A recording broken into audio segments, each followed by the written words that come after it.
lamang. Doon na talaga. Walang kwentang tao. Tinawag po tayo ng walang kwentang tao. Walang kwentang tao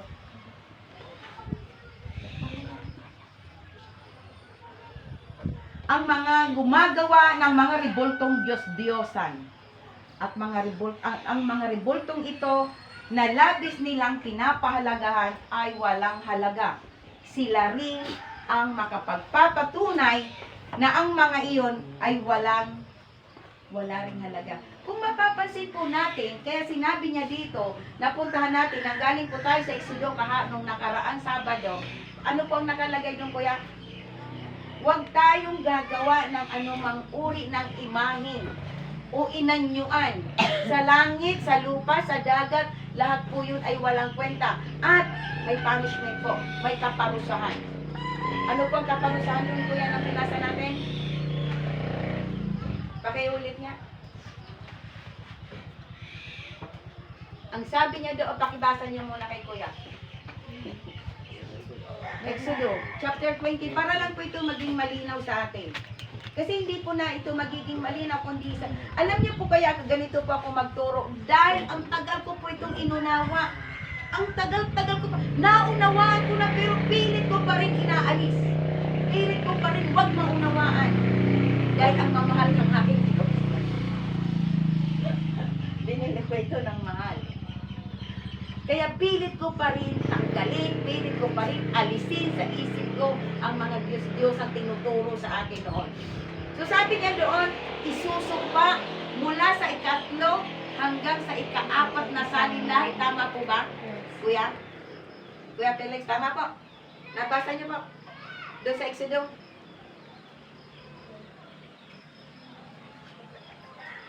Chapter 20. Verse 5 yata yun. Verse 5. Verse 7 yun. Pakicheck nga. Tama ang sinabi ko. Isusumpa niya ang sino man sumamba sa mga Diyos-Diyosan itong gawa ng kamay ng tao. Parurusahan ng Diyos. Isusumpa niya mula sa ikatlo hanggang sa ika-4 na salinahe. For example, ako po ang sumamba. Tayo si nanay, tayong dalawa nay. Sumamba po tayo sa Diyos-Diyosan. Ang parurusahan po ng Diyos kasi pinagbabawal ng Diyos.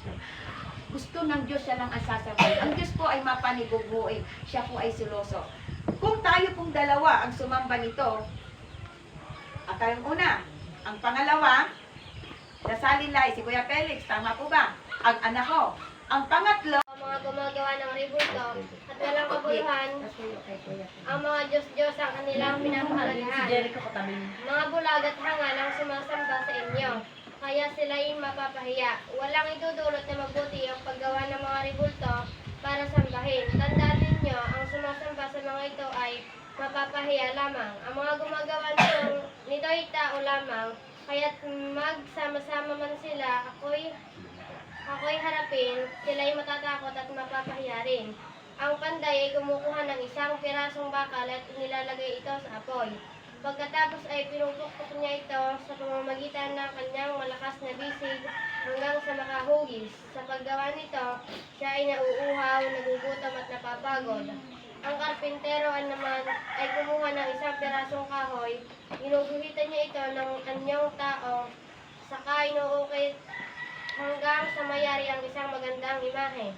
Pagkatapos, ilalagay niya ito sa kanyang bahay. Pumipili siya at pumuputol ng isang matigas na kahoy sa gubat tulad ng cedar, encina at cypress. Maaari din siyang magtanim ng laurel at ito ay hintayin lumaki habang dinidilagan ng ulan. Ang kaputol na kahoy ito ay ginagawang panggatong at ang kaputol naman ay ginagawang Diyos-Diyosan. Ang isang piraso ay iginagatong para mabigyan ng init sa kanya at para igatong sa pagluluto. Ang isang piraso ay ginagawang ribulto para sambahin. Ang ibang piraso ng kahoy ay ginagawang panggatong. Dito siya nag-iihaw ng karne at nasisiyahan siyang kumain ito. Kung nadarama niya ang init ng apo ay nasasabi niya ang ganito, "Salamat at hindi na ako giniginaw." Ang natirang kahoy ay ginagawa nga niyang Diyos Dumadalangin siya sa rebulto, iligtas mo ako sapagkat ikaw ang Diyos. Ang mga taong gayon ay mga mangmang at hindi inuunawa ang kanilang ginagawa. Tinakpan nila ang kanilang mga mata at sinarahan ang isipan sa katotohanan. Hindi na nila naisip na ang kaputol na ginawa nilang rebulto ay ginamit na panggatong sa pagluluto ng tinapay at karneng kanilang kinain. Hindi man lamang nila itinanong sa kanilang sarili kung hindi kaya karumaldumal ang sumamba sa isang pirasong kahoy. Ang mga gumagawa nito ay parang kumakain ng abo. Lubusan na siyang nailigaw ng kanyang maling paniniwala at mahirapan nang ituwid. At hindi siya mapapayag na ang rebultang hawak niya ay hindi mga Diyos. Tuloy ba? Tingnan po natin, kung mapapansin po natin, napakalinaw po. Napakalinaw po nito. Kaya po namin ito itinuturo sa inyo. Kasi ako mismo, ang pinanggalingan ko ay hindi po pwedeng mabalik nung unang panahon. Na hindi ko pa nakikilala ang totoo at buhay na Diyos. Pero ipapakilala ngayong gabing ito sa bawat isa sa atin, sa mga taga-kumba, na gumawa talaga ang totoo sa kasalanan. At namatay ng ating kasalanan, nung namatay na rin ang Panginoon Kristo sa krus ng Kalbaryo, nung inilibing siya, nalibing na rin po ang ating kasalanan. Ngunit ang sabi niya doon, mapalad, malalaman ninyo ang katotohanan at ang katotohanan ang magpapalaya sa inyo. Kanino po ba ang katotohanan at sino po ba ang katotohanan ito? Okay, sino? Pwede sumagot. Na kay Jesus, yes. Si Jesus po ang katotohanan. Ngunit marami din pong mga tao ang nagsasabi. Ito po ang mga sagot nila. Sumagot si Jesus. Sumagot sila kay Jesus. Nagmula kami sa lahi ni Abraham, kailanman hindi kami nagkasala o naging alipin. Kailanman hindi sila nagkasala o naging alipin kasi po hindi po nila alam ang kasalanan ito. Kasi sabi ng Panginoong Jesucristo, ang sino mang nagkasala ay alipin ng kasalanan. At ang kasalanan ito, saan po nagmula ang kasalanan? Sagot. Ha? Hindi.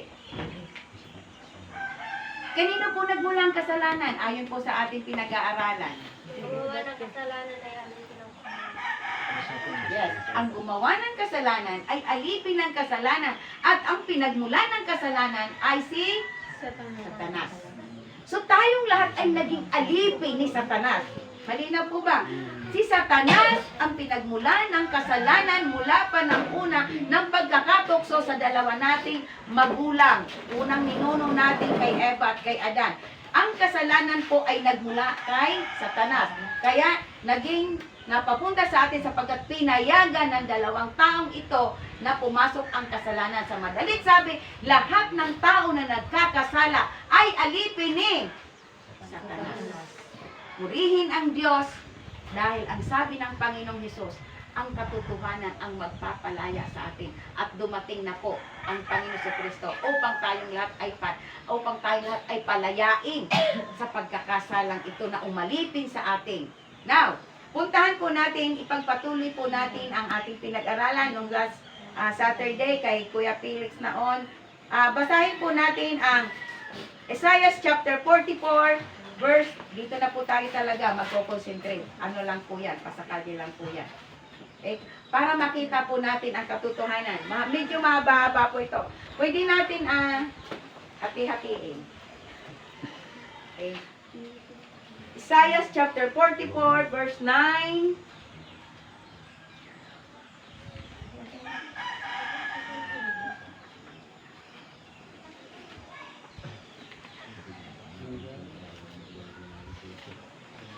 (26, 25)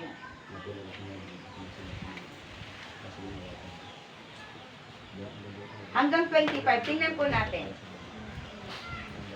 Nagpapasalamat ako sa Panginoon at talagang kahit nakakaunti tayo, tuloy ang gawain ng Diyos.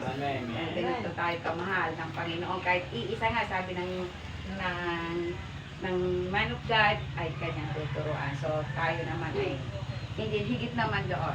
So Purihin po ang Diyos na tayo mga muling makakapag-aral at ipagpatuloy po natin ang pinag-aralan natin noong Sabado na kanya binasa ni Kuya Felix. Ano po? Felix nga po. Opo. Kuya Felix. Ano nga po ba ang binasa ninyo sa Exodo? Ano po? Sa Exodo chapter 20. Tama po ba, Kuya? Ano po ang naging impact nun sa inyo? Ang dating sa inyo? Ngiti. Ano, kasi sabi kanina na Kasi ikaw. ng ang panalangin na ang salita daw talaga ng Diyos ang siyang magpapalaya sa atin at magtutuwid sa atin. Tama po ba? Dahil totoong inalipin po tayo ng kasalanan. Sabi niya nga doon, puntahan mo na nga natin ang John chapter 8 verse 32. John chapter 8 verse 32. Tingnan niya po natin ito para makita po natin. Kasi ito po talaga magpapalaya sa bawat isa sa atin. Tingnan po natin. Sino nagpapasa? Kaya. Kon. Tingnan mo. Ituro mo din sa cellphone. 38, chapter 8, verse 32 to 34. Di, pasuyo naman kay Kuya Felix. Babasa. Makikilala ninyo ang katotohanan at ang katotohanan ang papalaya sa inyo. Sumagot sila, kami ay mula sa lahi ni Abraham at kailanman hindi kami naalipin ni Numan. Paano masasabing palalayain kami? Sumagot si Jesus, pakatandaan ninyo, ang gumawa ng kasalanan ay alipin ng kasalanan. Ang alipin ay hindi kabilang sa pamilya sa habang panahon, subalit ang anak na kabilang magpakailanman. Kung ang anak ang magpalaya sa inyo, kayo ay magiging tunay na malaya. Alam kong kayo'y mula sa lahi ni Abraham. Gayon nga'y pinagsisikapan ninyo akong patayin. So makikita po natin dyan, ang sabi niya doon, ang katotohanan lang po ang magpapalaya sa atin. Okay? Tayo pong lahat ay naroroon, kami po ay exempted na. Kasi lahat po ng tao ay naroroon po talaga sa pagkakasala. Bakit po?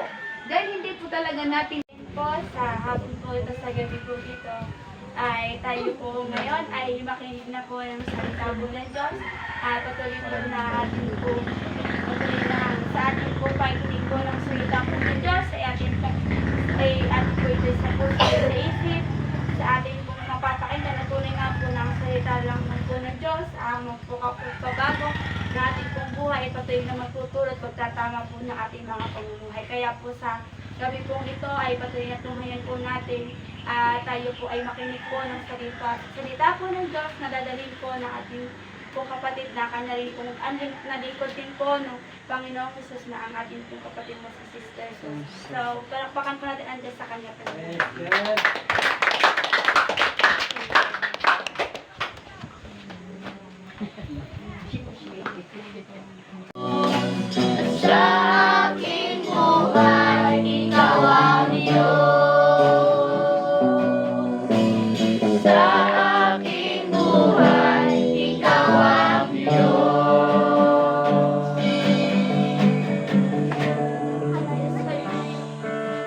Tunay nga po sa aming mga buhay, Panginoong Hesus. Hindi lang namin kayo tinanggap bilang aming Diyos ay bilang tagapagligtas na aming mga buhay, Panginoon. Kundi kayo rin po tinanggap po namin, Panginoon, na pinapasok sa aming mga buhay bilang kayo na nga po maging Diyos na aming mga buhay, Panginoon. Salamat po, Panginoon.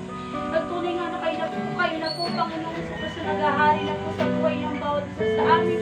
At ang tanging hangarin po talaga namin sa aming mga buhay ngayon ay ang sundin ka, parangalan ka namin sa aming mga buhay, Panginoon. Pagkakita ng parangalan, ang iyong pangalan, Panginoon, sa puso ko, mabigat ang buhay namin na makita sa amin ng Kristo, na makita po sa amin, Panginoon, buting bagay, Panginoon, at ang katangian ninyo, Panginoon. Salamat po, maraming salamat po. Natunay nga po, Lord, hindi na kami nabubuhay para sa amin po sa iyo, kundi para sa iyo na po, Panginoon. Yes, Nagaya po namin inawit sa hapon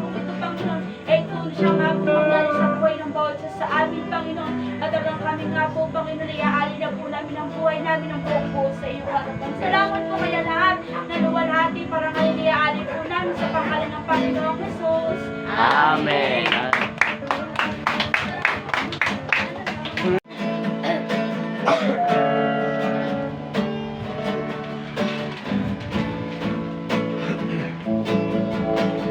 O Panginoon, pinupuri kita. Ako'y narito upang sambahin ka magpakailanman. Itataas kita Sa aking buhay ikaw ang Diyos. O Panginoon, pinupuri kita. ako'y naririto upang Sambahin ka magpakailanman. Itataas kita. Sa aking buhay ikaw ang Diyos. Ako'y nilikha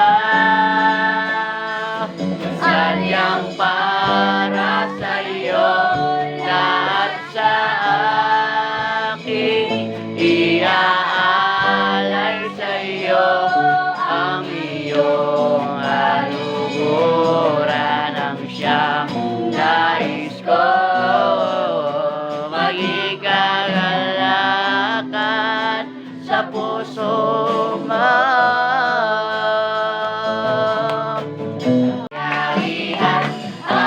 sa bawat Sandali ay laging sasamahan.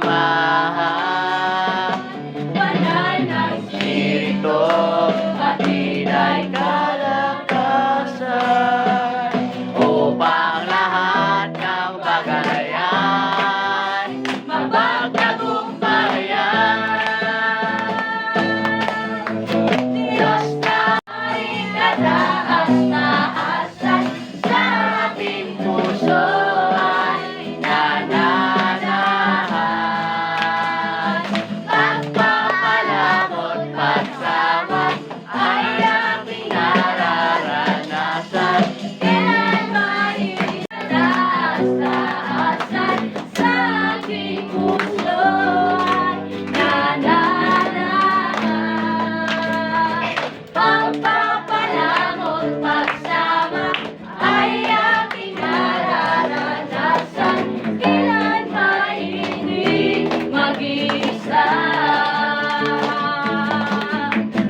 Diyos na makapangyarihan ay kataas-taasan sa aking puso ay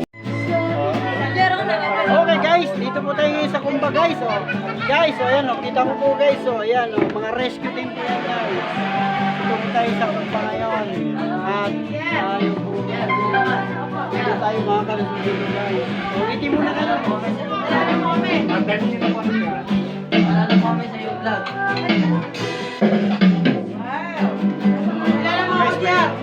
may drum. Wala po ganito.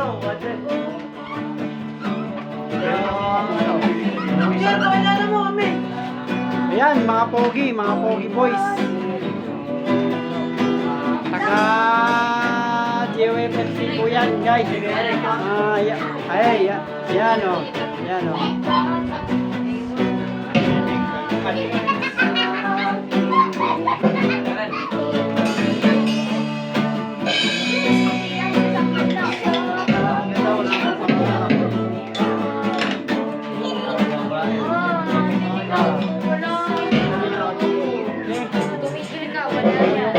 Bigati natin mga taga-rescue team. Ito po yung pinaka-poging rescue team dito, mga ka-brother. Dito po tayo ngayon sa Kumba dahil tayo po ay nagre-rescue ng mga kaibigan.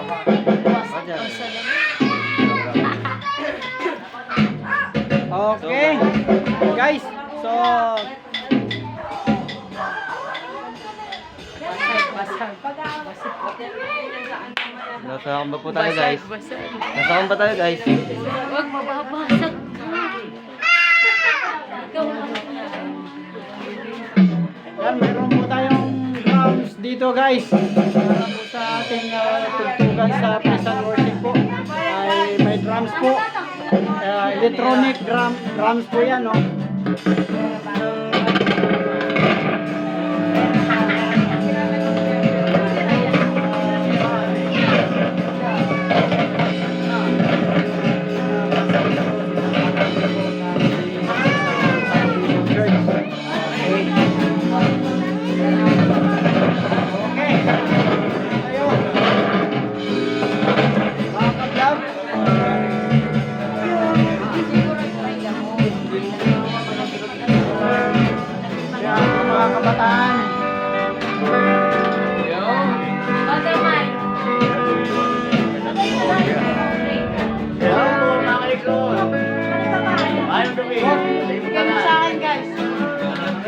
Yan, guys.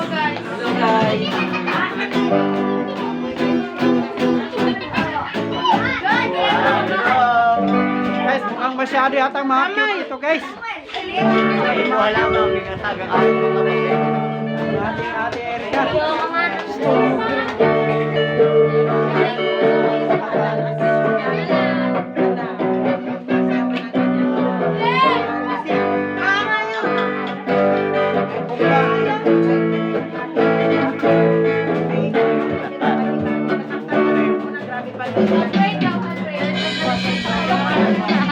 Dito po tayo sa barangay ng Kumba guys kasi naghakot po tayo dito ng mga kaluluwa.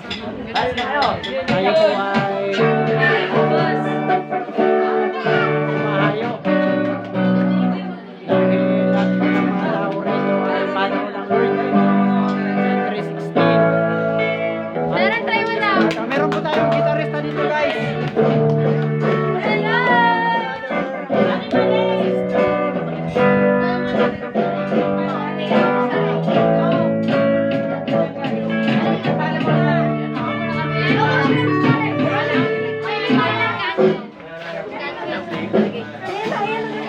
Guys, mga sister.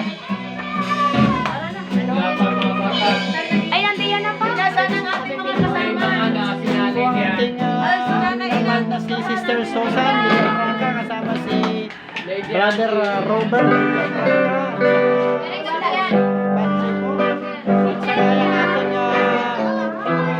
Pinamagwapong pastor, hi mo pastor sa ating vlog. Pastor Rome Sanchez po ng Jesus Open Foundation Church.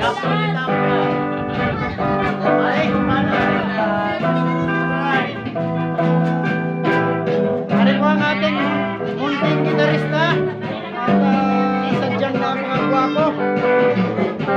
Pogi po, pogi. Pogi dahil kawangis ng Lord. Okay? Hindi po ating Kuya Eric. Napaka-pogi po. At ang ating mga munting mga kasister dito sa Barangay Kumba. Mga anak ng Lord.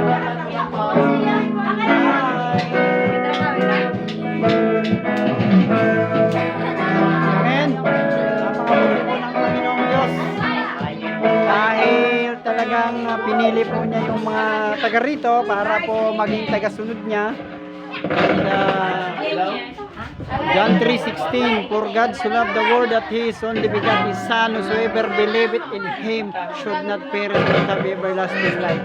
Kaya dahil po dyan ay inagaw po tayo ng ano. Hello guys. Ngayon, Tita Robert po. Tita Susan. At ang aming Mama Benji.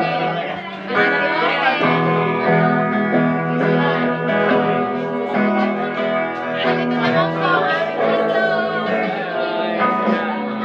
aming Kristo. John! Ito po ang aming mga children.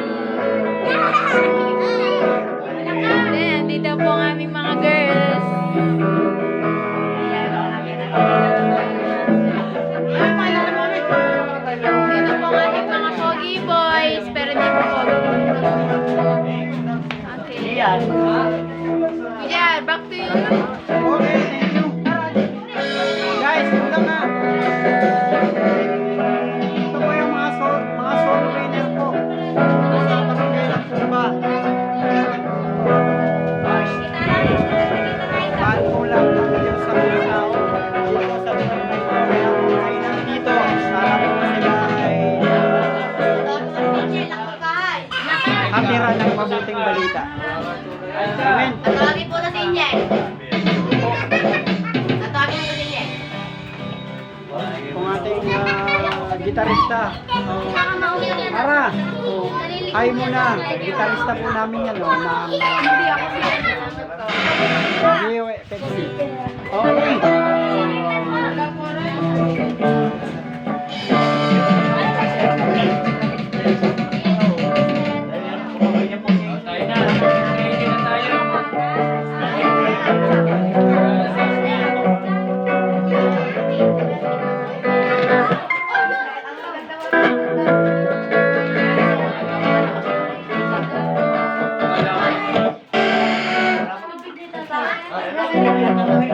Praise God. Kapamilya ng Panginoon. Puri ng Panginoon. Napakabuti po niya sa mga tao dito sa Kumbalian.